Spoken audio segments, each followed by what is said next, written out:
many naysayers conclude that unidentified flying objects can be attributed to mass hysteria, UFO sightings have been recorded throughout history and long before any one government had the power to eclipse them. More so, the respective governments' research into these objects discloses their lack of information on them, and there have been several different nations investigating UFOs. Institute 22, conducted by the Soviet Union, Project Condon by the United Kingdom, Project Blue Book by the United States, and Operação Preto, or Operation Plate by Brazil, only scratches the surface of the disclosed investigations to the public. Some government operations, such as Project Blue Book from 1952 to 1969, by the United States government sought to ease the public and released that of the many UFO sightings, most could be disregarded as misunderstandings, natural events that the modern observer cannot grasp with the naked eye. And yet, ironically, in 2020, the U.S. Department of Defense disclosed that the United States government had established the Unidentified Aerial Phenomena Task Force to better understand UFOs, and according to their website, to detect, analyze, and catalog UAPs that could potentially pose a threat to U.S. national security. Some of the earliest evidence of unknown aircraft are depicted in cave drawings across the globe. A rock painting at Cayuse Creek in Idaho shows a rocket-like object with smoke and flame trailing behind it. Cave paintings in France, drawn presumably somewhere between 13,000 and 10,000 BC, also depict disc-shaped craft.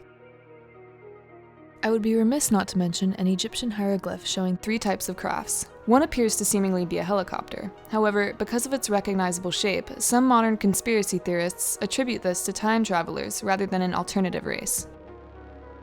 And then there are the Native American legends, specifically those of the Hopi, Zuni, Cree, and Lakota, telling legends of the star people or sky gods. The Hopi legends say they visited in flying shields in the 3rd stage of the world. They believe their ancestors came from the Pleiades, as do early Dakota legends. They refer to them as teachers and distant relatives, benevolent beings who helped the tribes. Other native legends, including those of the Lakota, speak of mysterious beings coming from above, as spears of light that abduct children. When interviewed, an anonymous but prominent Lakota from the Fort Peck Reservation in Montana said, "We do talk about folks coming down to Earth, in round-shaped objects or balls of light from the skies. I was told by elders that we had to use sacred songs to protect against these folks, as they stole our people and mainly our children." Some of the most descriptive reports of UFO sightings come from the Roman Empire, which are derived from prodigy lists.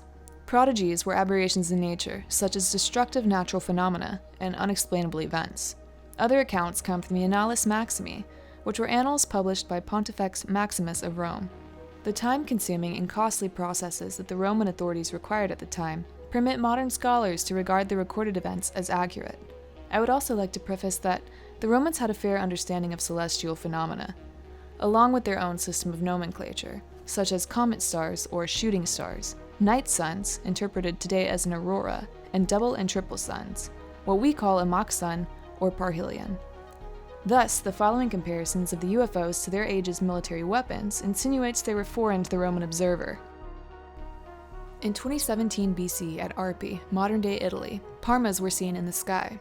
A parma is a type of round shield made partly or wholly of iron, bronze, or other materials. Notably, one of the defining characteristics of the parma is its shield boss. A shield boss is a round, convex, or conical piece of material at the center of a shield. The boss was originally designed to deflect blows from the center of round shields, though they also provided a place to mount the shield's grip. The fact that the shield is delineated as a parma is fascinating, as this shape resembles the classically observed UFO model. In 173 BC at Lanavium, a spectacle of a great fleet was said to have been seen in the sky. In 104 BC, the people of Umeria and Tudor observed weapons in the sky rushing together from east and west, those from the west being routed. Plutarch calls the weapons flaming spears and oblong shields. In 100 BC, likely Rome, a round shield burning and emitting sparks ran across the sky from west to east at sunset. Seneca refers to them as clapae flagrantes, or burning shields, insisting they burn longer than shooting stars. The most famous of these accounts appeared in the spring of AD 65 over Judea. Historian Flavius Josephus reported, "On the 21st of the month of Artemisium, there appeared a miraculous phenomenon passing belief. Indeed, what I am about to relate would, I imagine, have been a fable, were it not for the narratives of eyewitnesses and the subsequent calamities which deserve to be signalized.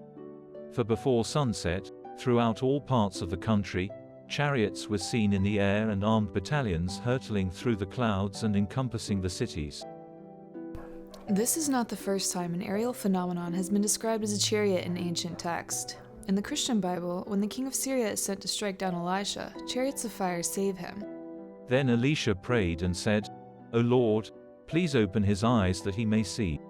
So the Lord opened the eyes of the young man, and he saw, and behold, the mountain was full of horses and chariots of fire all around Elisha. Notably, in this passage, the chariots intervene as violence is about to occur. And it would seem that there is a Roman account where a UFO likewise intervenes, as a Roman army under L. Licinius Lucullus is about to engage the forces of King Mithridates VI of Pontus. But presently, with no apparent change of weather, but all of a sudden, the sky burst asunder, and a huge, flame-like body was seen to fall between the two armies. In shape, it was like a wine jar, and in color, like molten silver. Both sides were astonished at the sight, and separated. This marvel, as they say, occurred in Phrygia, at a place called Otria. Nothing is mentioned of sound or impact, and while this object could be considered a freshly fallen meteorite, they are black. At such a proximity to two armies, a meteorite's impact would most likely have been recorded.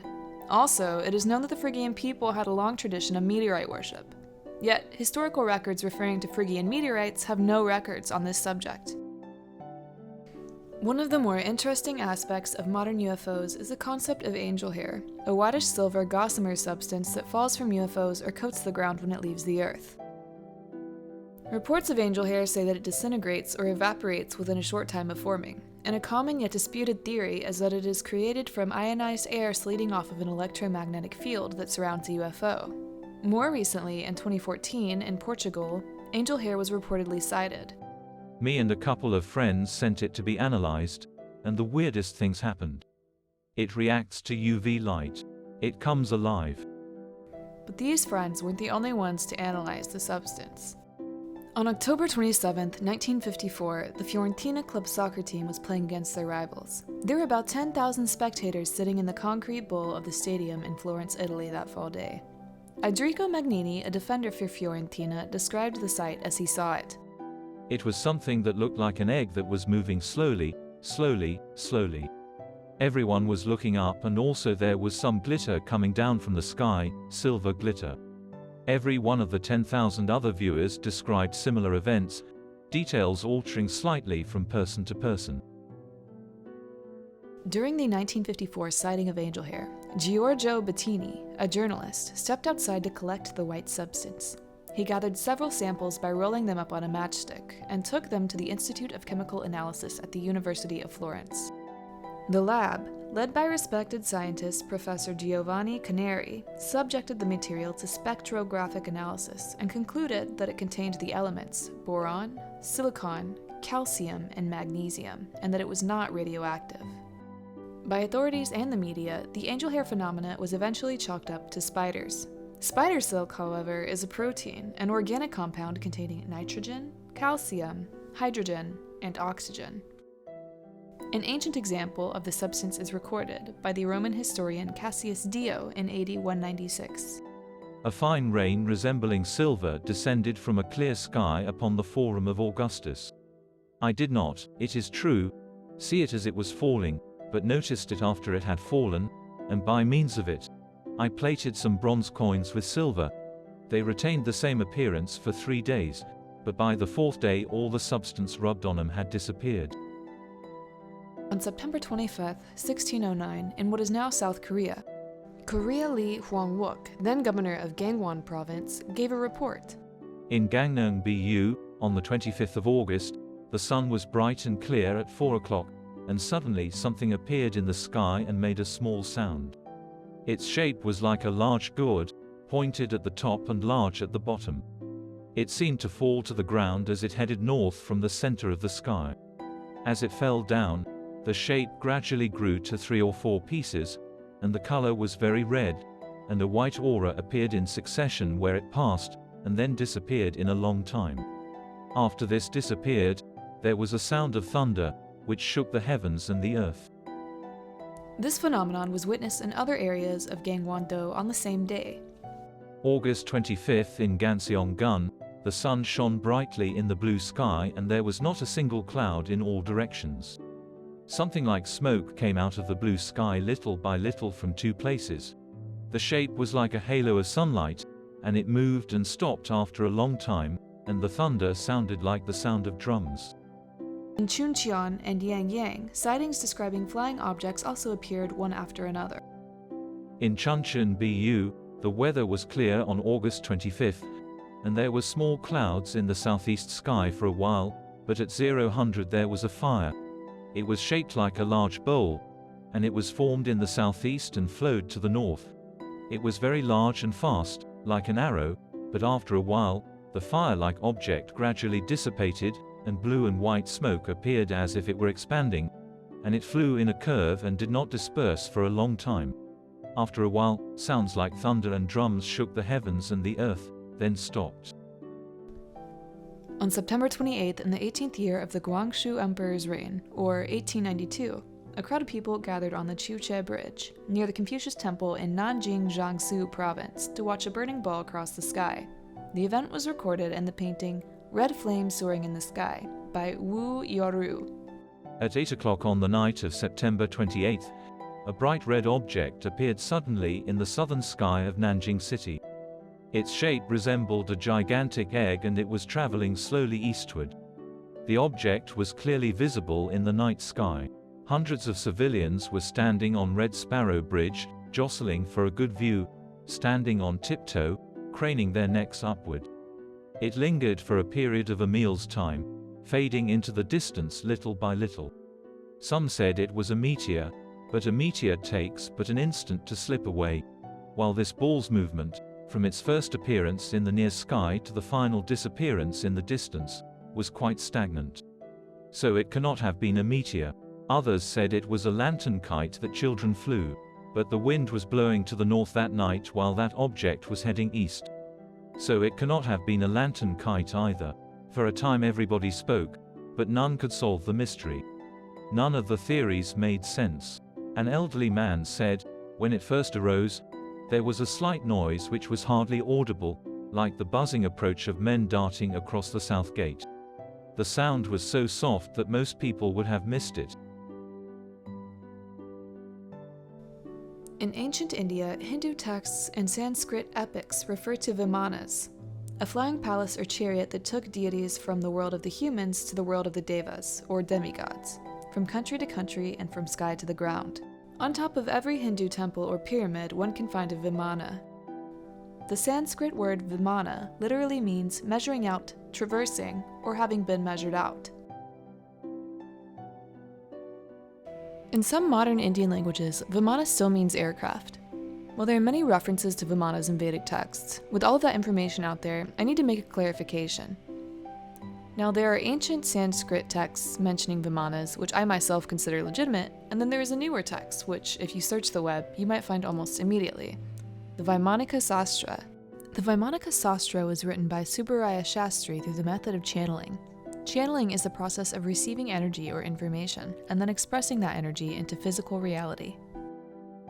Now, before I go too far off topic, I would like to briefly mention and acknowledge that the CIA utilized a type of clairvoyant phenomena termed remote viewing.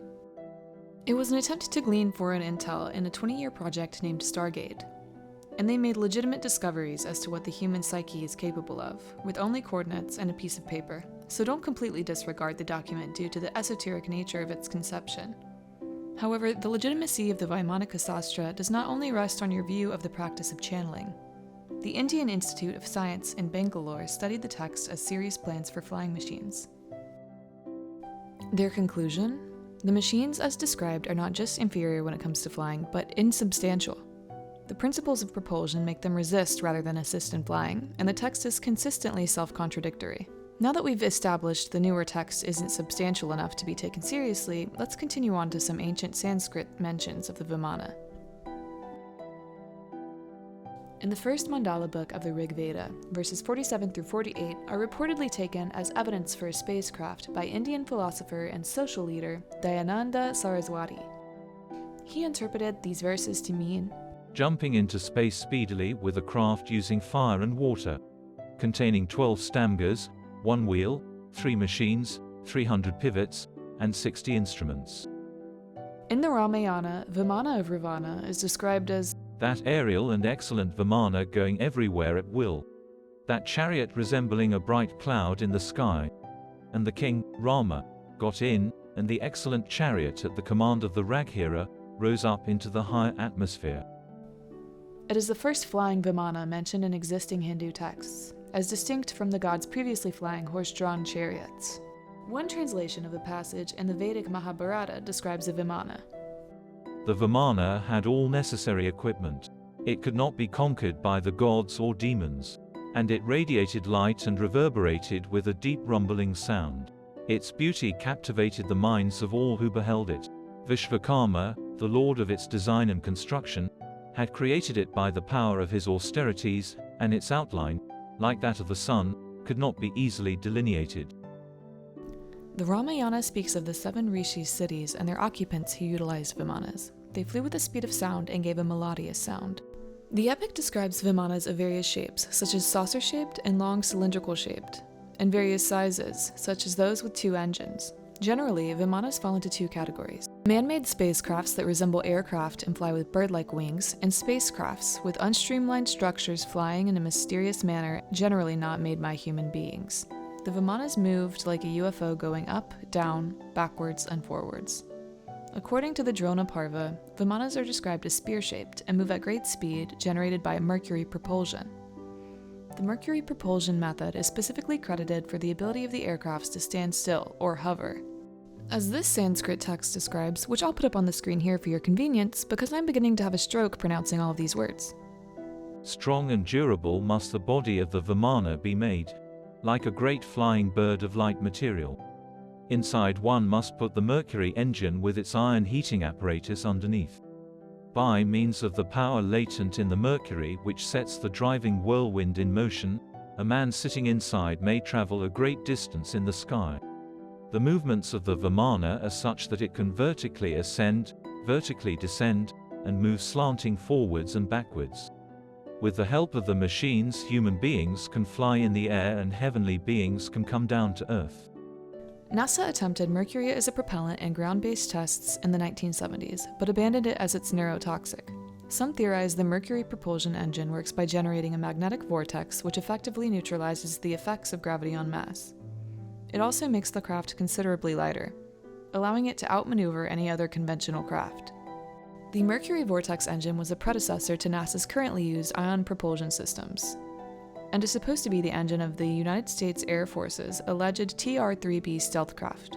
According to texts, Vimanas were operating with several different propulsion materials other than mercury: xenon, argon, krypton, hydrogen, and different thrusters like ion thrusters, plasma thrusters, and Hall thrusters. As for the aforementioned xenon, one of the materials mentioned in propelling Vimanas, it is used currently by NASA.